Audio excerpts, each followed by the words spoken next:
warahmatullahi wabarakatuh. Waalaikumsalam warahmatullahi wabarakatuh. Alhamdulillahilladzi anzala syahrul Ramadan alladzi unzila fihi al-Qur'an hudan linnas wa bayyinatin minal huda wal furqan. Asyhadu an la ilaha illallah wahdahu la syarikalah.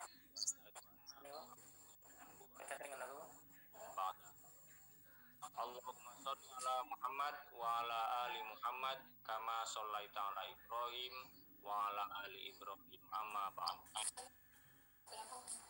Alhamdulillah, syukur kehadirat Allah Subhanahu wa taala atas karunia-Nya jualah kita semua bisa bersama-sama bersilaturahim secara virtual pada malam hari ini dalam kajian Songsong Ramadan. Mudah-mudahan kajian ini akan membawa manfaat bagi kita semua, menambah wawasan, ilmu pengetahuan, termotivasi untuk mengisi hari-hari di bulan Ramadan dengan aktivitas ibadah kepada Allah Subhanahu wa taala. Amin. Biasa tercurahkan kepada baginda Nabiullah Muhammad sallallahu alaihi wasallam. Marilah kita berusaha untuk istiqomah di jalan Rasulullah sallallahu alaihi wasallam.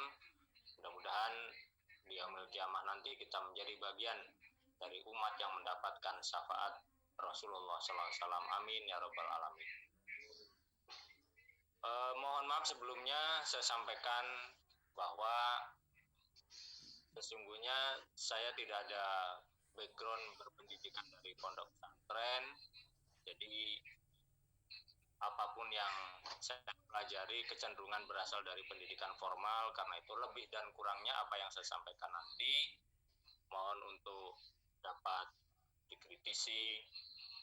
Jika terjadi ada hal-hal yang tidak tepat dalam penyampaian, mohon untuk dievaluasi, dan mudah-mudahan jika ada yang bermanfaat, ada yang benar dapat bermanfaat bagi kita semua. Amin, Ustaz.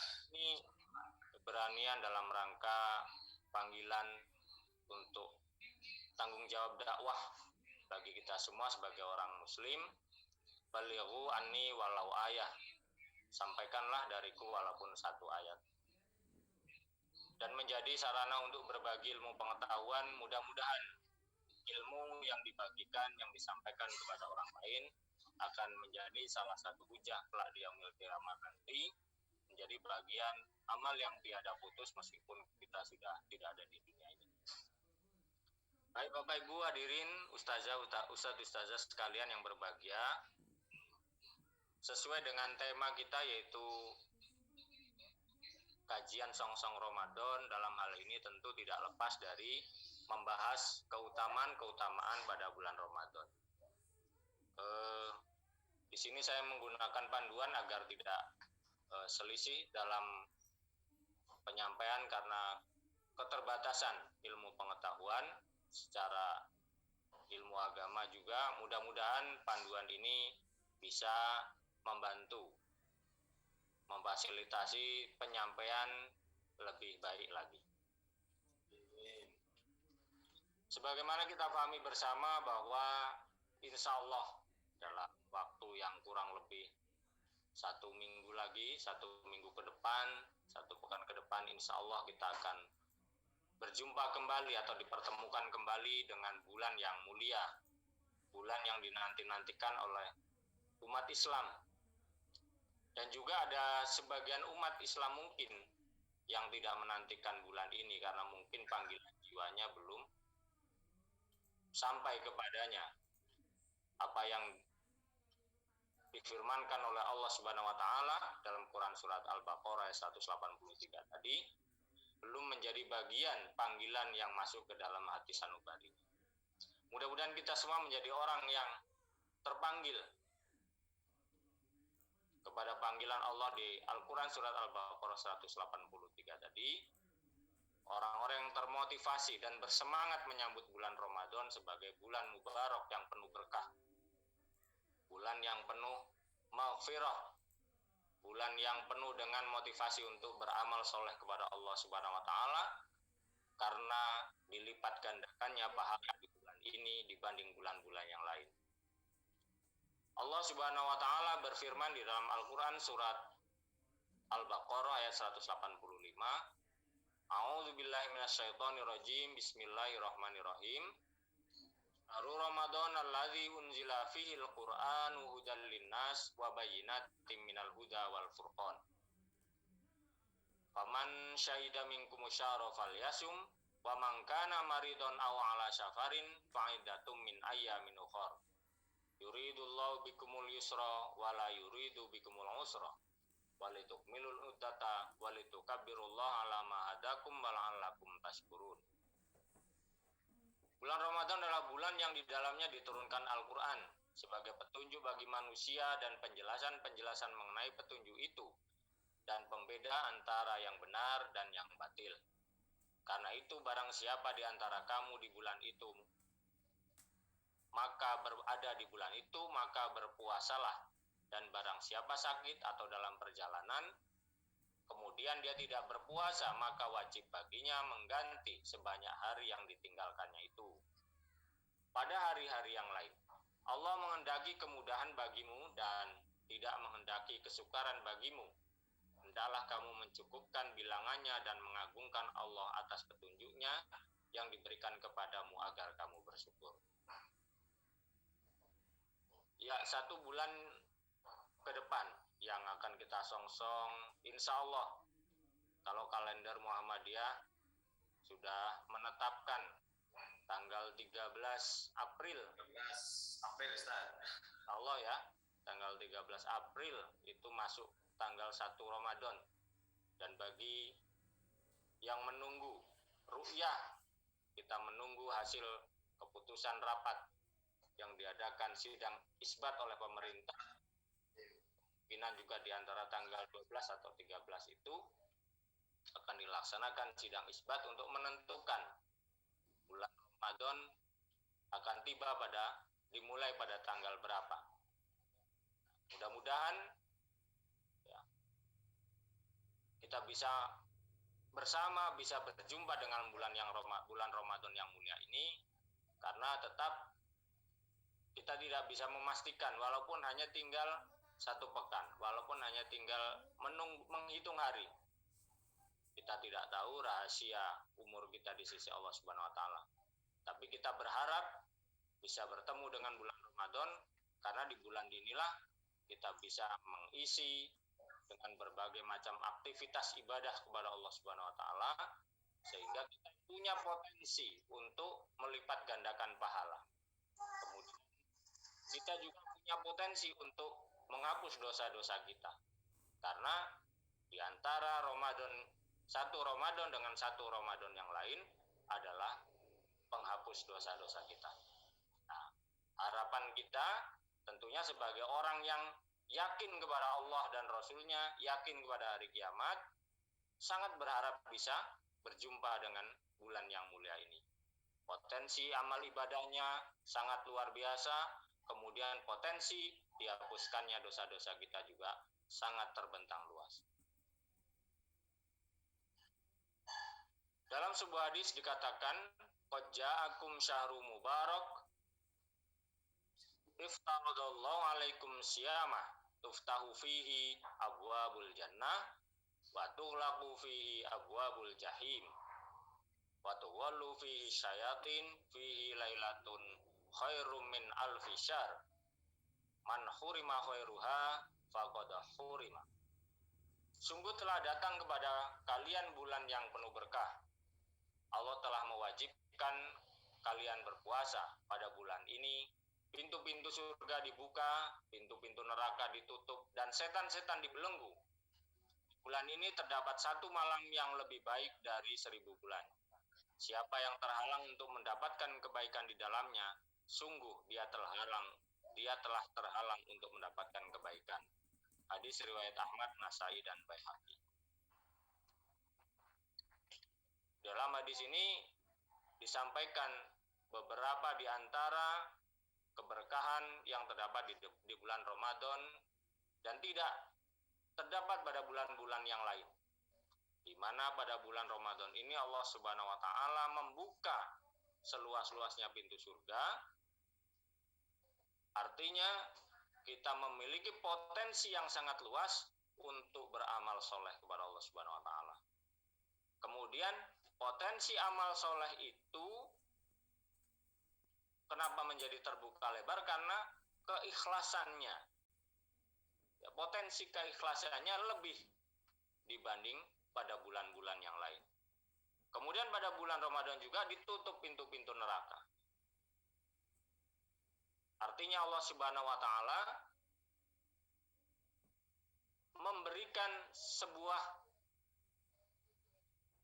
potensi kepada orang-orang yang beriman untuk semakin menjauhkan diri dari perkara-perkara yang akan mendekatkan dirinya kepada jurang neraka. Artinya orang-orang yang beriman dengan melaksanakan ibadah puasa, dengan melaksanakan segala ibadah-ibadah di bulan Ramadan, akan menyadari bahwa ibadahnya akan meningkatkan keimanan. Ibadahnya akan semakin mengarahkan pribadinya kepada ketakwaan. Secara otomatis maka dirinya akan menghindari perbuatan-perbuatan yang menjauhkan dari ketakwaan. Secara otomatis dirinya akan berhati-hati untuk tidak sampai terjerumus kepada perbuatan-perbuatan dosa. Karena ada hal-hal yang masuk dalam kategori pembatal puasa, tapi yang lebih berbahaya adalah hal-hal yang termasuk kepada penghalang atau hilangnya pahala-pahala puasa. Karena itu menjadi kehati-hatian bagi orang-orang yang beriman untuk jangan sampai puasa yang dilaksanakan rusak hanya mendapatkan lapar dan haus saja, sebab tidak berhati-hati dalam bertingkah laku, dalam bertutur kata, dalam berpikir dan sebagainya. Karena benar-benar luar biasa, ibadah puasa akan memberikan manfaat kepada orang-orang yang melaksanakannya untuk terus menjadikan dirinya berada di dalam kebaikan.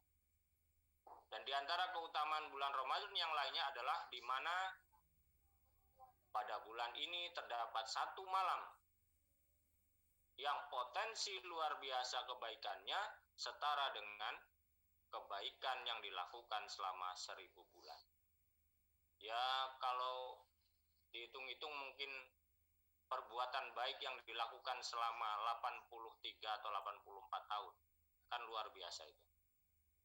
Barang siapa yang mendapatkan kebaikan pada bulan Ramadan, khususnya pada malam Lailatul Qadar, sungguh orang itu telah mendapatkan kebaikan yang sangat banyak. Baik, Bapak Ibu hadirin dan hadirin sekalian, mungkin masih banyak lagi keutamaan-keutamaan pada bulan Ramadan yang itu bisa membangkitkan semangat kita dalam mengisinya. Mengisi bulan Ramadan dengan berbagai macam amaliyah, berbagai macam aktivitas ibadah. Kemudian berusaha seoptimal mungkin untuk puasa yang sudah kita laksanakan selama 1 bulan itu tidak rusak dengan tidak berhati-hati, karena tidak berhati-hati dalam bertingkah laku. Berbagai macam amaliyah, tidak hanya berpuasa tapi masih banyak ibadah-ibadah lain yang potensinya luar biasa besarnya untuk mencapai ridho Allah Subhanahu wa Ta'ala. Baik, mungkin untuk mengupas lebih mendalam, ya tentu saja ada keterbatasan waktu karena juga tadi dibatasi antara mungkin Masih panjang Ustaz malamnya Ustaz. Mungkin hanya sampai kepada puasa itu pun mungkin tidak semuanya, ya. Hanya dasar-dasarnya saja. Nanti juga akan dilanjutkan dengan Ustadz yang lain setelah ini. Beliau mungkin akan menyampaikan lebih mendalam terkait dengan amaliyah-amaliyah yang dilakukan di bulan Ramadan. Insyaallah. Baik, kami akan sampaikan kulitnya saja tentang satu di antara amaliyah amaliyah kaum mukminin, ya, di bulan Ramadan yang sudah sangat familiar sekali, ya, ayatnya juga akan selalu menjadi pembuka ya di bulan Ramadan, sehingga kecenderungannya setiap orang Islam hafal dengan ayat ini. Tadi juga sudah dibacakan oleh Ustadz. Mungkin kita juga sama telah mengikuti, membaca atau mendengarkannya. Quran surat Al-Baqarah ayat 183. Bismillahirrahmanirrahim. Ya ayyuhalladzina amanu kutiba alaikumussyam kama kutiba alal ladzina min qablikum la'allakum tattaqun. Wahai orang-orang yang beriman, diwajibkan atas kamu berpuasa sebagaimana diwajibkan atas orang-orang sebelum kamu agar kamu bertakwa. Yang pertama panggilannya kepada orang-orang yang beriman. Tentu saja yang tidak beriman kecenderungannya akan tidak merasa terpanggil. Maka yang tidak beriman biasanya kurang mendambakan kehadiran bulan Ramadan atau bersedih hati, Pak. Aduh, puasa lagi. Karena yang difikirkan hanya sebatas tidak makan dan tidak minum. Tetapi kalau sudah masuk kepada diri kita keimanan yang kuat kepada Allah dan Rasul-Nya dan apa yang sudah menjadi bagian dari rukun iman, kita akan insya Allah akan menjadi bagian dari orang-orang yang mendambakan datangnya Ramadan dan akan mengoptimalkan kegiatan di bulan Ramadan dengan ibadah kepada Allah Subhanahu wa taala. Orang yang beriman dipanggil untuk berpuasa. Berpuasa dan berpuasa ini bukan ibadah yang baru. Ternyata perintah puasa telah disampaikan juga kepada orang-orang sebelum zaman Nabi Muhammad SAW melalui nabi-nabi sebelumnya. Tujuannya adalah dengan berpuasa ini tercipta pribadi-pribadi yang bertakwa kepada Allah Subhanahu wa taala. Orang-orang yang takut kepada Allah Subhanahu wa taala, khawatir jika ibadahnya tidak diterima, maka ia meningkatkan kualitas ibadahnya. Khawatir jika perilakunya ternyata menyerempet kepada dosa, maka dia akan berhati-hati dan meninggalkan. Untuk itu, marilah kita meningkatkan kualitas diri kita dengan terpanggil menjadi orang yang berbahagia dengan datangnya bulan Ramadan. Puasa bukan hanya menahan diri dari makan dan minum, tetapi dari segala sesuatu yang membatalkannya. Batasannya adalah terbit fajar hingga terbenam matahari. Sungguh adil Allah Subhanahu wa taala karena banyak orang yang telah mendapatkan manfaat dengan berpuasa. Tidak hanya nanti kebahagiaan di sisi Allah Subhanahu wa taala, tetapi secara jasmani juga sudah diakui secara medis puasa menjadi bagian dari perbuatan yang menyehatkan jasmani dan rohani. Kemudian puasa di bulan Ramadan menjadi bagian dari puasa yang wajib hukumnya, sebagaimana tadi disampaikan di dalam Quran surat Al-Baqarah. Maka barang siapa yang tidak mampu melaksanakan di bulan Ramadan, dia wajib menggantinya sebanyak hari yang ditinggalkannya di bulan-bulan yang lain. Cara menggantinya apakah runtut ataukah diselang-selang, itu dipersilahkan. Ulama sama sepakat bahwa tidak wajib berurut menggantinya di bulan lain, boleh diselang hari dan sebagainya, sesuai dengan kemampuan. Dalam kategori yang wajib melaksanakan adalah secara usia dia sudah baligh. Kemudian secara alam fikir dia berakal sehat, mampu membedakan mana baik dan benar, mana baik dan buruk, mana benar, mana salah. Kemudian yang ketiga, mampu berpuasa. Untuk orang-orang yang terhalang tidak mampu berpuasa, maka diperkenankan untuk berbuka, tetapi dia wajib menggantinya pada bulan-bulannya. Tapi berpuasa di sisi Allah Subhanahu wa taala itu lebih baik jika kita sama-sama mampu mengambil pelajaran. Dinyatakan sah puasa jika memenuhi syarat, karena puasa itu dilaksanakan oleh orang yang beragama Islam kemudian sudah mumayyiz atau sudah mampu membedakan baik dan buruk, kemudian suci dari haid dan nifas.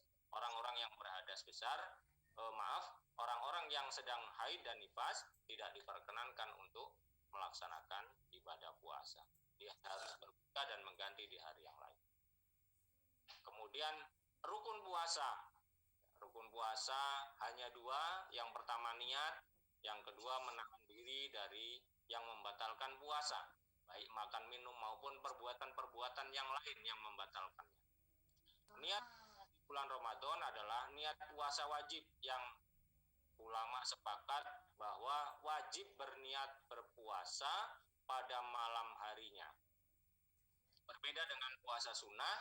Puasa sunnah boleh niatnya tidak dimulai dari malam harinya, karena Nabi SAW pernah pulang dari di masjid subuh dan sudah menunjukkan siang hari, kemudian bertanya kepada Aisyah apakah ada makanan yang bisa dimakan. Istrinya menjawab tidak ada, maka beliau memutuskan berpuasa. Tetapi untuk puasa wajib di bulan Ramadan, ulama bersepakat bahwa wajib berniat pada malam harinya. Ada hal-hal yang membatalkan puasa, diantaranya makan dan minum, kemudian muntah dengan sengaja, bersetubuh, kemudian atau hubungan suami istri, terkena haid atau nifas, ya, kemudian gila atau rusak pikiran sehatnya, dan keluar mani. Ini hal yang membatalkan puasa.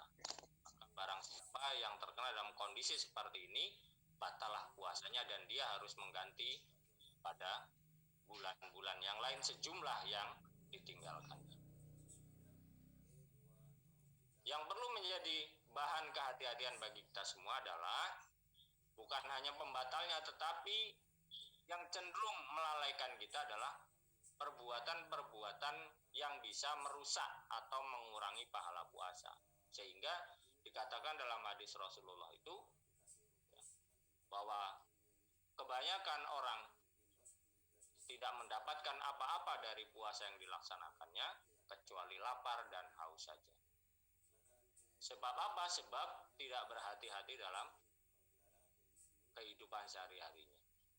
Tidak memanfaatkan puasanya untuk menambah aktivitas ibadah. Tidak berhati-hati sehingga dirinya melakukan perbuatan-perbuatan maksiat dan sebagainya. Kategorinya adalah di antara perbuatan yang merusak pahala puasa itu adalah berdusta atau berbohong. Kemudian ghibah atau menggunjing, mengadu domba, ya, atau menciptakan perselisihan, kemudian memandang dengan syahwat lawan jenisnya, dan melakukan sumpah palsu.